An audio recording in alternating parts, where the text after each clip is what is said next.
Привет, я Саша Капуста, это канал Твой шрифтовой фетиш, серии видео по созданию вариативного шрифта FontLab. В этом уроке, используя дельта-фильтр, мы с вами попробуем сделать кириллическую букву Я. Вот, ну допустим, как мы можем это модифицировать? Можем добавить этой букве сильный контраст, ну просто ради интереса. Поэтому я выбираю элемент, добавить дельта-фильтр, и теперь что я сделаю? Я зафиксирую вот эти узлы, допустим, сделаем вот так. Вот это мы тоже зафиксируем. Но тут надо переключать, как видите, они вот по-разному себя ведут. В идеале, чтобы у вас все хорошо работало, вам нужно работать с вот такими круглыми. Они вообще никогда никуда не двигаются, а вот такие прямоугольники, они, конечно, начинают скакать, когда мы что-то вот меняем.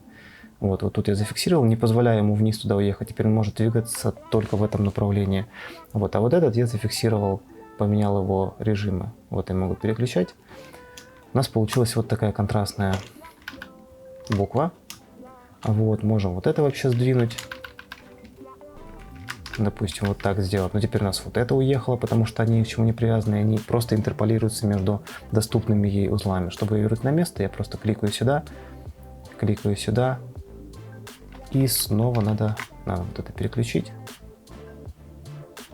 Пробуем. Так, это у меня не ушло. Вот так. И вот так у нас получилось здесь. Но мне не нравится, что у нас вот это сломалось, поэтому здесь тоже нужно кликнуть пару раз, чтобы переключить режим. В общем, таким образом мы можем модифицировать виртуально контур, не ломая его, при этом он сохраняется и полностью работает интерполяция. Мы можем два дельта-фильтра сделать на двух разных слоях, и интерполяция и вариативность будет работать. Поэтому, когда вы немножко освоите вот это переключение этих дельта-узлов, я думаю, вам это очень-очень сильно пригодится. И конкретно здесь для чего нам может пригодиться? Вот у нас есть готовая заготовка. Нам нужно сделать так, чтобы вот эта часть стала меньше и воздуха здесь было побольше. Поэтому мы добавляем сюда дельта-фильтр. И просто я беру и на 10 приподнимаю вот эту перекладину, вот это мы фиксируем, и вот это мы фиксируем. Так. Вот это у нас немножко сместилось, мы это тоже привяжем. В принципе, все. Несколько вот таких элементов мы... Так, вот это тоже нужно. Так, вернем на место. Вот. Нет, не нужно, мы же обе подняли. Все, вот эти, так как они у нас не имеют никакого типа дельта-узлов, они просто интерполируются сами по себе в более комфортное положение. Мы видим это по вот этому надлому, он нам свидетельствует о том, что вот эта точка у нас сместилась сюда. Мы ее здесь как бы тоже видим виртуально. Вот это у нас тоже сместилось, здесь мы видим, вот тут точечка тоже какая-то есть. Это как раз таки и есть та виртуальная середина.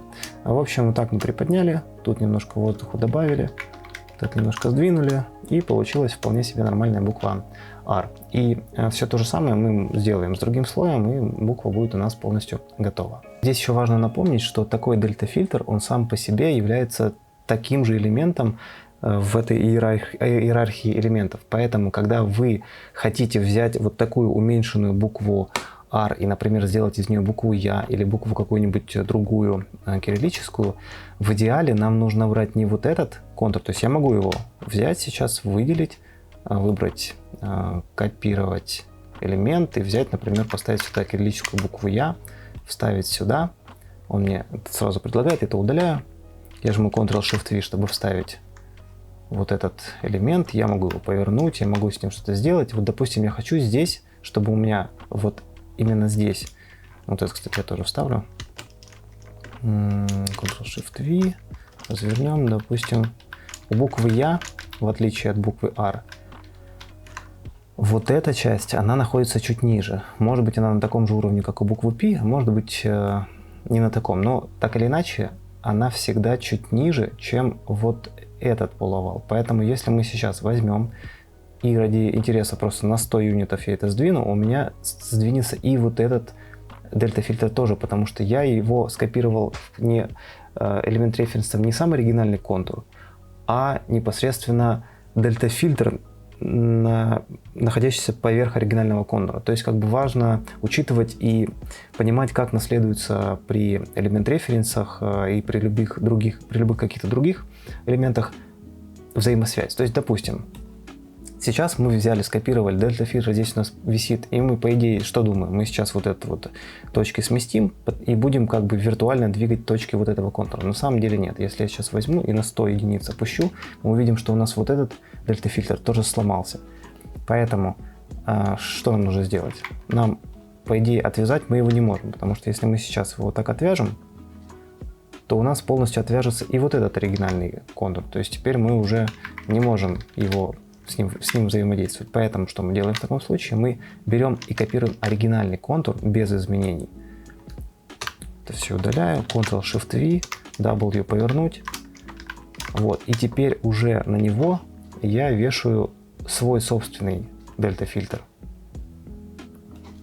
И могу как угодно его копировать. Это, конечно, не очень удобно, потому что если у вас много таких символов, их нужно каждый раз с нуля делать. Но, по крайней мере, у вас не будет вот такого, что вы в одном что-то изменили, потом его скопировали в другую букву, там что-то изменили, потом снова в другую букву скопировали, там что-то изменили, и у вас вся цепочка изменилась это так, как вам не нужно. Поэтому обращайте на это внимание, то есть старайтесь копировать оригинальный контур и каждый раз на него заново вешать дельта-фильтр и уже его изменять. Тогда будет все хорошо, все будет нормально, все будет взаимосвязано. То есть вот я сейчас сделал, и у меня, как видите, все три буквы легко как бы видоизменяются, и все окей. Как видите, дельта-фильтр достаточно удобная штука, безумно простая в своей реализации, но немножко запутанная в плане такого понимания. Поэтому немножко вы сейчас помучаетесь, подтыкаете его, попробуйте, поэкспериментируйте. Я думаю, вы достаточно быстро в нем разберетесь. И когда вы в нем разберетесь, вы просто уже не захотите как-то иначе и по-другому делать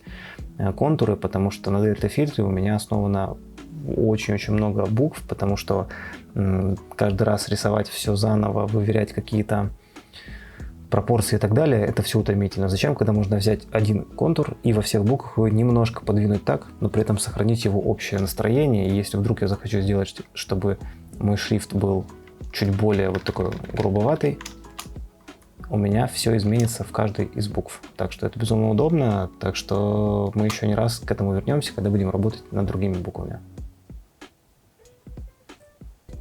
Если по ходу этого урока у вас возникли вопросы, то задавайте их в комментариях на русском или английском языках. Этот курс залит сразу на несколько видеоплатформ, а значит я могу их не увидеть. Поэтому подписывайтесь на канал в Телеграме и задавайте вопросы в чате «Делаем буквы». Все дополнительные материалы будут выложены на сайте «Твой шрифтовой фетиш». Там же вы сможете найти шрифты Rayer и Zasker, которые я упоминал в курсе. А еще делайте скриншоты вашего шрифта, хвастайтесь в соцсетях и отмечайте «Твой шрифтовой фетиш» в публикациях с этим хэштегом. Мне и вашим шрифтовым коллегам будет интересно посмотреть на ваши успехи в ходе этого курса. Если видео оказалось для вас полезным, подписывайтесь на канал, ставьте лайк и увидимся в следующих уроках.